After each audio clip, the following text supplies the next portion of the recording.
Thank you. Good afternoon, everyone. So today in London here, we held our 5th E5 Defence Ministers meeting at what has become a significant moment in European security. We face a new era of threat. War in Europe, rising Russian aggression, and last night Putin hit a new level of hostility against Europe. We saw across NATO's eastern border a serious violation of Polish airspace, deep enough for Warsaw Airport to be closed, and NATO jets shooting down Russian drones in what is the first defensive action of its kind since Putin launched his full-scale attack on Ukraine. And just at the same period as Russia's attacks on Ukraine intensify. And as the Prime Minister Starmer said this morning, these moves, he said, only serve to remind us of President Putin's blatant disregard for peace. So together, we, the E5, totally condemn these attacks. Russians' actions are reckless, they're dangerous, they're unprecedented. We see what Putin is doing. Yet again, he is testing us. Yet again, we will stand firm. And Defence Minister Kosiniak-Kamysz rightly returned home to Poland in the very early hours of this morning to deal with this unprecedented situation. We pay tribute to the Polish and NATO personnel involved in such a rapid and effective defensive action. And my message to Marcin and the Polish people is this. As your NATO ally, we will support you, our Polish friends. As your NATO ally, we will play our part to help secure the safety of your people. And following our discussions today, I've asked our UK armed forces to look at options to bolster NATO's air defence over Poland. Today, as E5 nations, we say to President Putin, your aggression only serves to strengthen the unity between our NATO nations. Your aggression only serves to strengthen our determination to stand with Ukraine. And your aggression reminds us that a secure Europe needs a strong Ukraine, and that the security of Europe starts in Ukraine. So I'm proud that the 5 of us were joined today by Ukrainian Defence Minister Shmyhal, as Ukraine remains at the forefront of our discussions. Following the Ukraine Defence Contact Group, which I chaired from London yesterday with over 50 nations, attended by Secretary General Mark Rutte and also US Secretary Pete Hegseth, we will continue to ramp up our support for Ukraine. Because we must not jeopardize peace by forgetting about the war, just as we plan for that peace through the UK-French coalition of the willing. And I know I speak for all of us when I pay congratulations to our good friend and colleague, Sébastien Lecornu, being named now as France's new Prime Minister. So in today's discussions, we also discussed our work together to counter Russia's malign influence in the Western Balkans. And in the week that our UK government published its defence industrial strategy, we discussed how we make defence an engine for growth across our economies. More cooperation, more joint production, more jobs in all of our communities.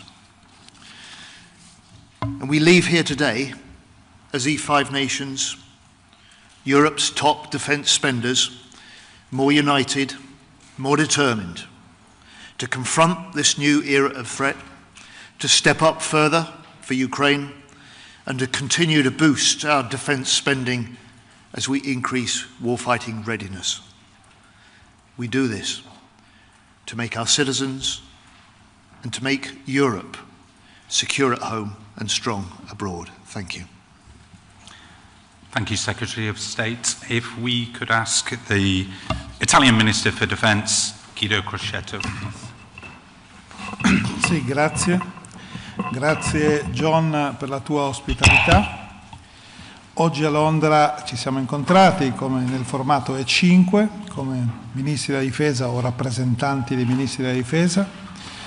Abbiamo iniziato condividendo un incontro col ministro ucraino che ha fornito un aggiornamento dettagliato sulla situazione sul campo e sulle priorità a breve e medio periodo e abbiamo riaffermato la determinazione comune a sostenere l'Ucraina, il cui futuro è parte integrante, come diceva John, della sicurezza europea. Come E5 vogliamo rafforzare il pilastro europeo dell'alleanza in piena complementarietà con la NATO. Garantire che l'Ucraina possa raggiungere una pace giusta e duratura resta la nostra priorità. Sul piano della difesa europea è emersa la necessità di rafforzare la deterrenza e la credibilità della nostra capacità di difesa e sicurezza, intervenendo in settori chiavi come la cybersicurezza, la difesa aerea e missilistica. Come principali investitori europei nella difesa ci dobbiamo impegnare a garantire le capacità critiche e dissuadere qualsiasi aggressore. Dai nostri alleati la difesa è considerata un prerequisito per l'esistenza di una nazione e di una democrazia. Noi come Italia ci dobbiamo ancora arrivare, perché per alcuni investire in difesa è una scelta antipacifista, mentre invece la difesa serve a garantire la pace. È stato concordato di operare in modo sinergico per potenziare la base industriale europea, rafforzando leadership tecnologica, resilienza, integrazione dei nostri sistemi.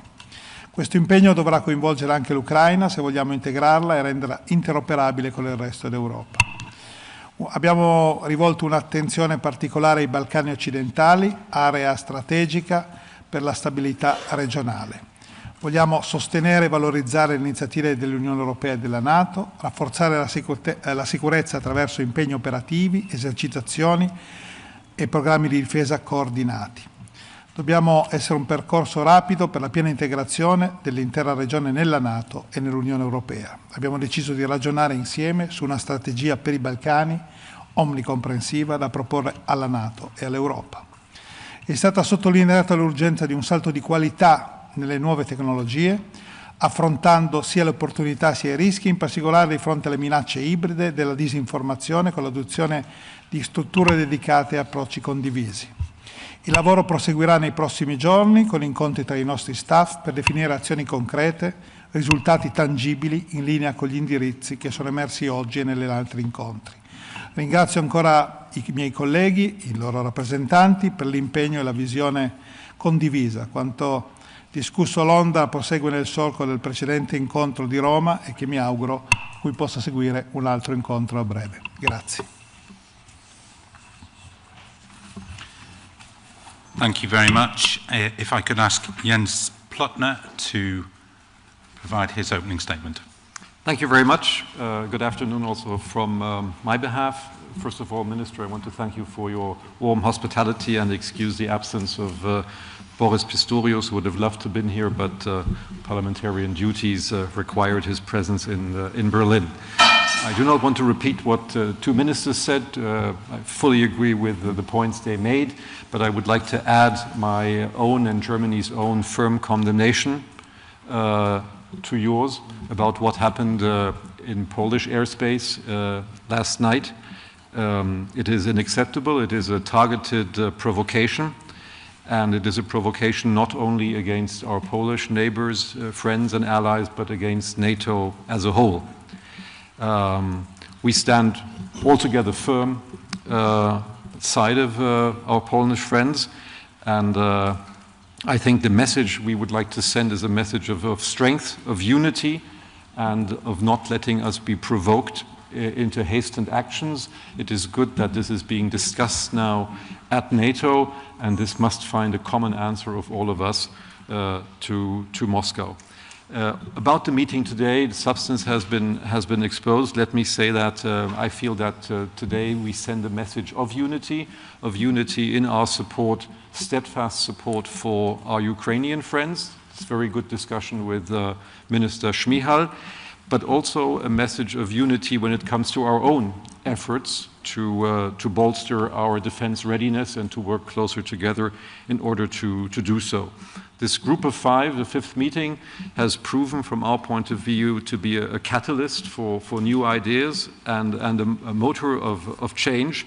And somewhat in that spirit, I would like to, on behalf of Boris Pistorius, extend an invitation to you, ministers, colleagues, for Berlin for the next meeting towards the end of this year. Thank you very much for your hospitality. Jens, thank you very much. Alice Ruffo. Thank you very much, Defense Secretary. Je vais dire quelques mots en français and I will switch to English pour vous remercier de la part de Sébastien Lecornu qui n'a pas pu être là parce qu'il est devenu Premier ministre, comme vous l'avez dit. Merci pour vos félicitations et vos encouragements. Thank you for having me in this very important meeting. My minister was committed from the very beginning to this format, and I like the words used by Jens. It's a motor for NATO, for our European defense. It's very important to have this room to discuss strategically and to have this impulsion together. I will as well add that what happened yesterday in Poland was totally unprecedented and unacceptable. As mentioned before, our collective answer was effective, and we need to continue to work together. And of course, France stands ready to support you, and we are as well looking options in a coordinated way on reinforcing your air defense.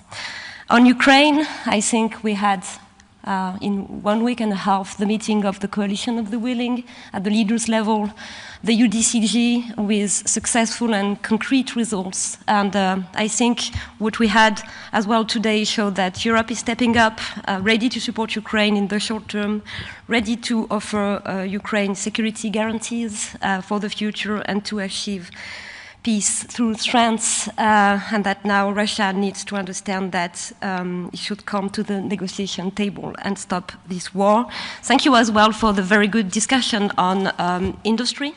We all are in face of the same issues, ramping up, accelerate, and I'm sure that with all this very pragmatic approach we had today, we'll do progress together. And thank you as well for the interest on the Balkans. I think it's important for this group to work together and to strategize on this region because we are very much committed through NATO and EU and bilaterally to the stability of the region. Thank you very much. Alice, thank you very much. Marcin Kazmierski. Thank you very much. And as you just heard from the Defense Secretary Healey, the Deputy Prime Minister and Minister of National Defense had to leave, unfortunately, had to skip the second day of the meeting due to the attack. I think it is the best way to describe it, the drone attack that took place last night. Over the meeting, we confirmed the importance Poland attaches to the E5 format as a platform for discussing issues of great importance for the European security, transatlantic relations. The war or the Russia's aggression of Ukraine and support or assistance for Ukraine. That was definitely confirmed. This is something that we want to, as a Poland, develop as I just said, as a platform for not only discussing things, but also looking for specific initiatives in the areas I just mentioned. When it comes to what happened over Poland last night, as you just heard, solidarity was expressed, conviction that we need more as an alliance, as a NATO, we need more coherence, more unity, that we should look also in practical terms how to make not only Poland but all the flank countries better able to cope with the threats we had to cope with last night. And as it was also already mentioned, the response was collective in a manner, not only Polish assets, Polish aircraft, but also those of some other allies were involved in it, activated or used. And it is the best example of solidarity, of unity. And we, as a Poland, we want to discuss, we would like to discuss this issue further within the NATO framework to be sure that we as a NATO, that we are able to, that we will be able to, in the future, to respond to such threats in the best possible way. Thank you very much. Marcin, thank you. Just a reminder, Marcin and Alice will not be answering questions, but the ministers will. Carl Dinnen.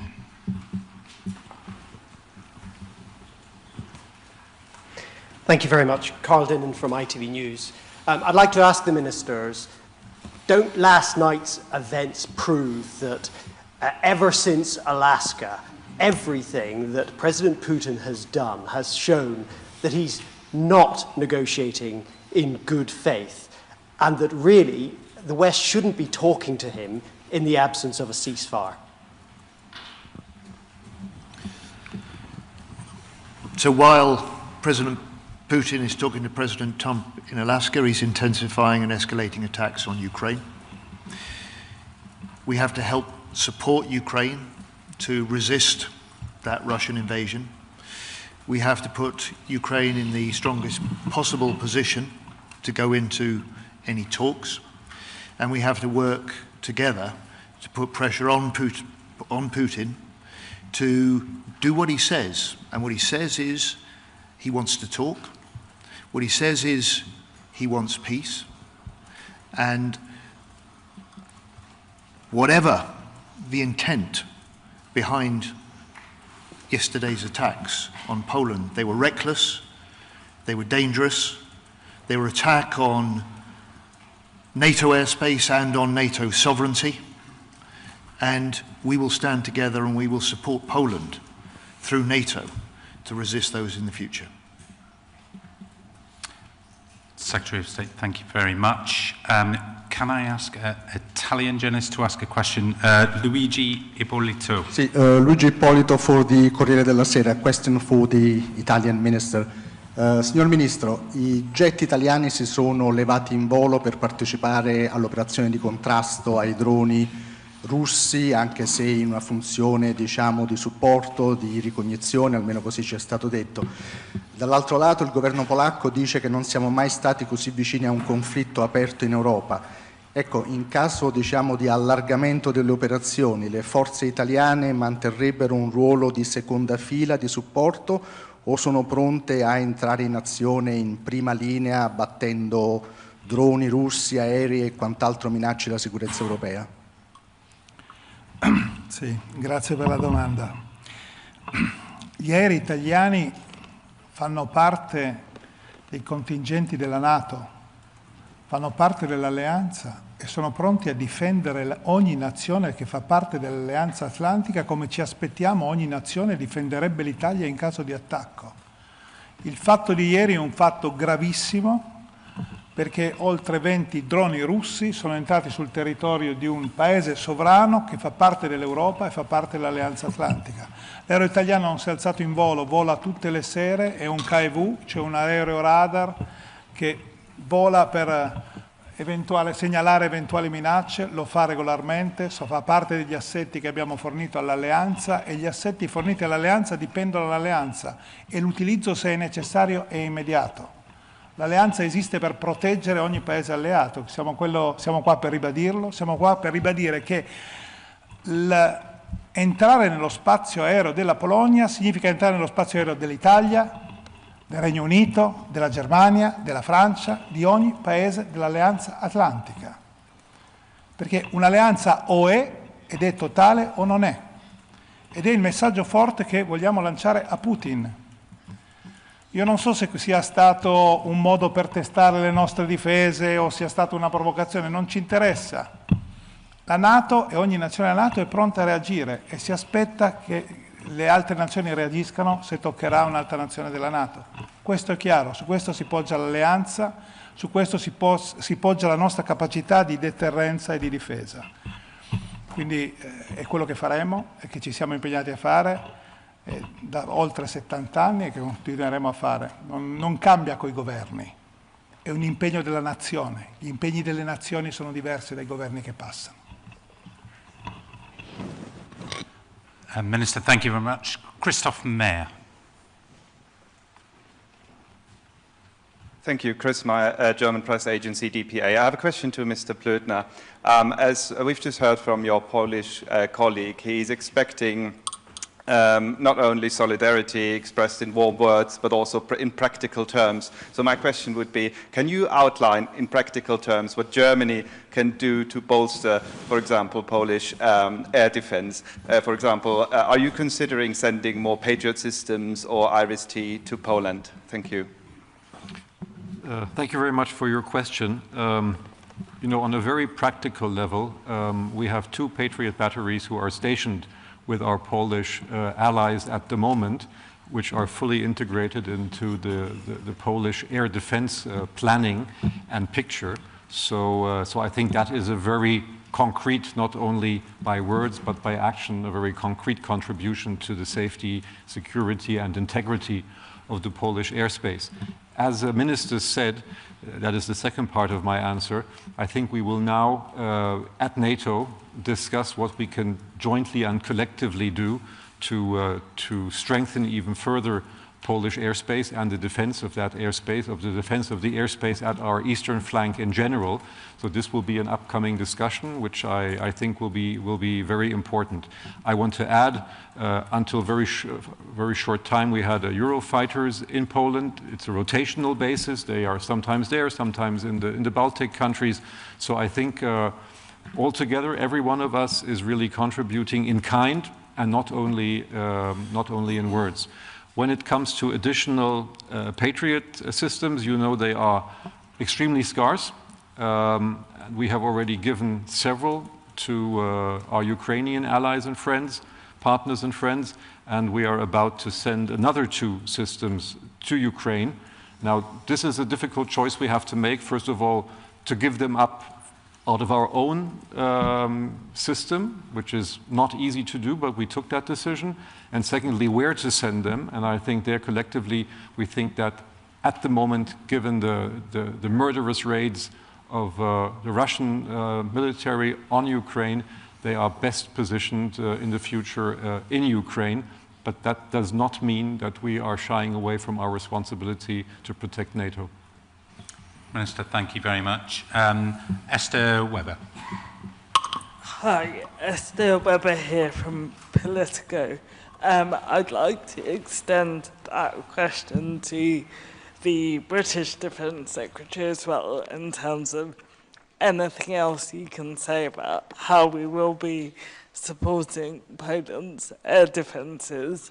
And then also I wondered, in your eyes, does this represent a new phase of Russian aggression, and therefore one that requires a new phase of response from the Allies here?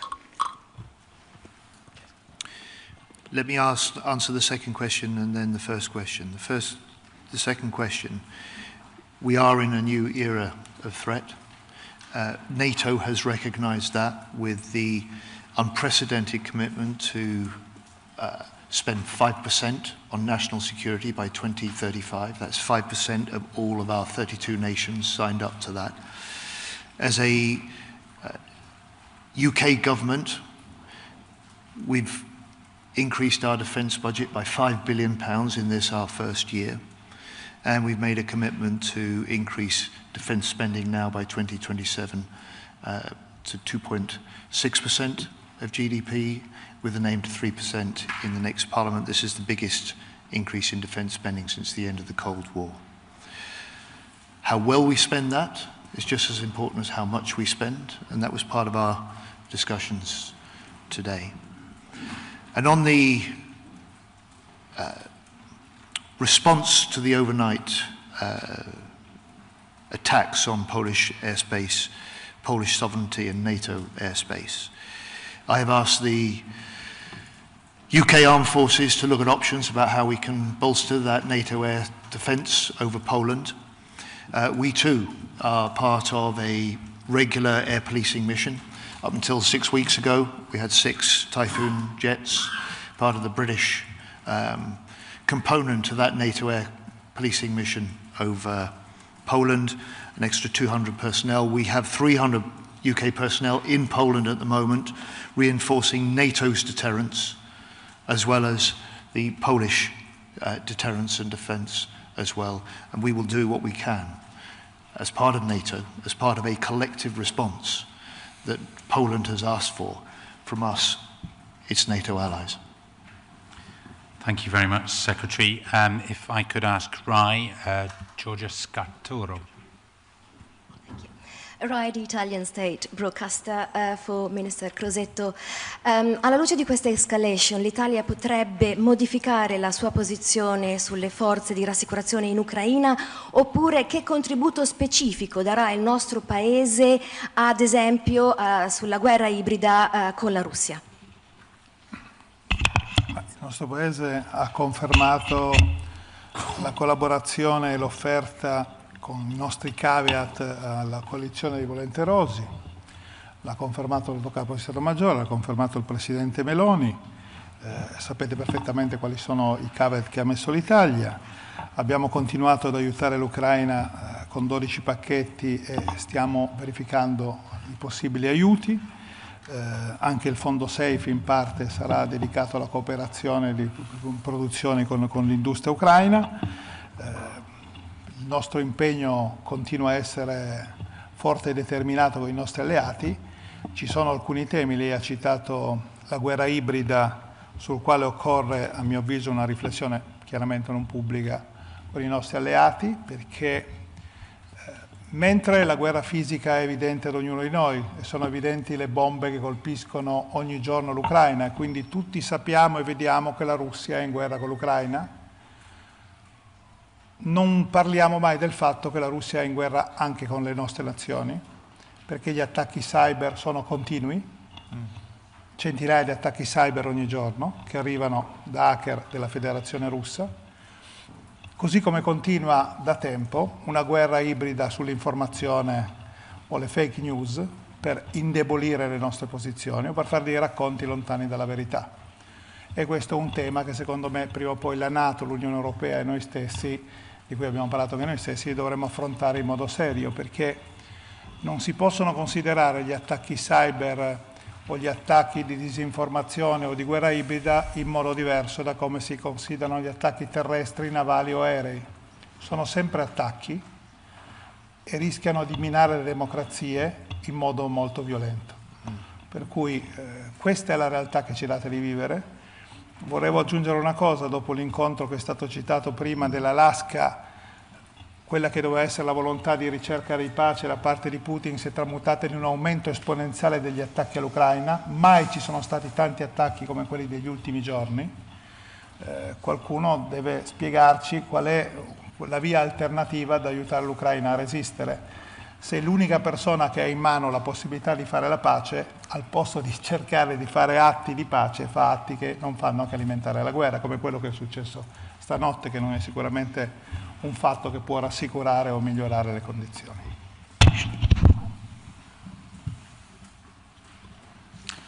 Minister, thank you very much. Could we have German broadcaster ZDF, Wolf Christian Ulrich? Wolf Christian Ulrich für ZDF German Television. Herr Staatssekretär, wie sieht denn aus Sicht der Bundesregierung eine klare militärische Reaktion auf den Drohnenangriff auf Polen aus, dass der Putin dazu bringt, wirklich Respekt der NATO gegenüber zu zeigen? Und ist es jetzt Zeitpunkt endlich für den Taurus oder wie sieht die Bewertung da gerade aus? Ich sehe jetzt keine Verbindung zur Taurus-Debatte. Der hätte diesen Drohnenangriff, glaube ich, nicht abwehren können.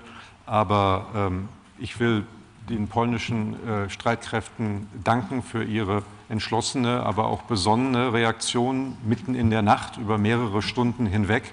Und ich finde auch der Schritt der polnischen Regierung auf Grundlage von Artikel 4 des NATO-Vertrages jetzt Konsultationen anzufordern in Brüssel einen richtigen Schritt. Wir müssen jetzt in der Allianz gemeinsam überlegen, wie wir dieser russischen Provokation, wie wir dieser gefährlichen Eskalation durch Moskau am besten begegnen, mit einer Botschaft der Stärke und mit einer Botschaft der Geschlossenheit, ohne uns dabei provozieren zu lassen. Und ich glaube, diesen Weg müssen wir finden, den müssen wir gemeinsam finden im Bündnis. Und dazu wird Deutschland, wie ich es vorhin ausgeführt habe, es tut es ja heute schon substanziell, leistet es ja heute schon substanziell einen Beitrag zur Verteidigung des polnischen Luftraums. Das werden wir fortsetzen und, wenn möglich, ausbauen. Minister, thank you very much. Max Colchester, Wall Street Journal. Max Colchester, The Wall Street Journal. I just wanted to get on record from the ministers. Is your assessment that this was a deliberate attempt by the Kremlin to test NATO air defences, what we saw last night? And there's some talk about the nature of hybrid war and how it's evolved. What do you do to counter this? How do you dissuade Putin from taking these increasingly belligerent steps against NATO allies? Because sanctions haven't worked, arming Ukraine hasn't worked. Where do you go next? So these are still early hours since the attacks. There are conflicting reports, and there is no firm assessment yet about what lay behind the drone attacks or the intent. Whatever the intent, they were dangerous. Whatever the intent, they were reckless. And whatever the intent, they breached sovereign Polish and NATO airspace. And the right response is not just to look at ways that we can reinforce the strength of the air defense over Poland and NATO airspace, but how we can reinforce the pressure on Putin to end the Ukraine war. And that is going to require us working together, stepping up our military aid to Ukraine so it's in its strongest position to resist the continuing fighting, but also stepping up the other pressure, including economic pressure. And those are part of the discussions that our leaders had, including with President Trump in the last week. Minister, thank you. Marie Euclin, AFP. I have a question for Mr. Healey, Defence Secretary. In a statement, Russia Defence Ministry denied any intention to engage any target in Poland territory. Do you believe this statement? Are you convinced? Is it credible, according to you? And my question goes to other ministers, of course. Thank you. Sorry, I missed the statement you were quoting to me. Could you repeat that? The Russian Defense Ministry denied any intention to engage any target in Poland territory last night. We'll make our own assessment. Together with our Polish allies and our other NATO allies, we'll make our own assessment but it should be no surprise to anyone that the first reaction from the Kremlin is to deny any responsibility, to deny any intent behind it. But we've seen in the escalating intensity of attacks on Ukraine, we've seen the rising level of aggression in Russia towards Ukraine and more widely. And tonight we saw a first of its kind into NATO airspace. Dan Saber, The Guardian. Dan Saber from The Guardian. A question for the ministers. What was the Russian intention here? Do you think it was to divide NATO? And if so, what is the response? And then there seems to be only, I think, 3 or 4 of these of about 19 drones were shot down. That seems like quite a low proportion. Is that at all concerning? Is that something you're going to consider as you reflect on this? Ministers, and then we'll probably have one more question and close. Well, first, our assessment, early assessment seems to be that it was around 20 drones. that were part of the attack. Our assessment was that the NATO air defences worked effectively, and we paid tribute to the Poles, the Dutch, and other NATO personnel involved. As to whether this was intentional, the effect is the same. It's tested our NATO defences. It has breached international law and sovereign airspace, and it is, whatever the intent behind it, it's dangerous, we condemn it, it's reckless, and we will reinforce where we need to NATO's air defence. No, nothing to add. Final question, CNN.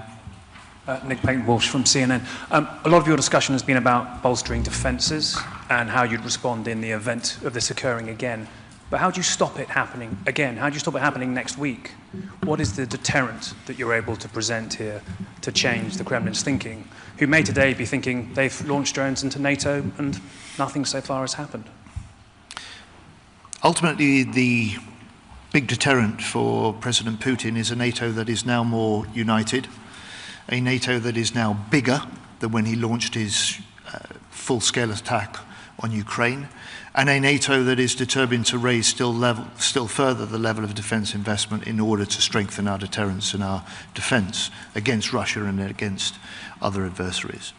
Our response to Putin at this point is to say to him, we will stand together, seeing the E5 nations, Europe's biggest defence spenders, more united, more determined as we report to you after our discussions today. It's part of our signalling to Putin that the steps he's taking, the aggression that he's mounting, is having counterproductive effects. It makes us stronger, it makes us more determined, and it makes us more united to deter him in the future. Colleagues, thank you very much. That concludes the press conference.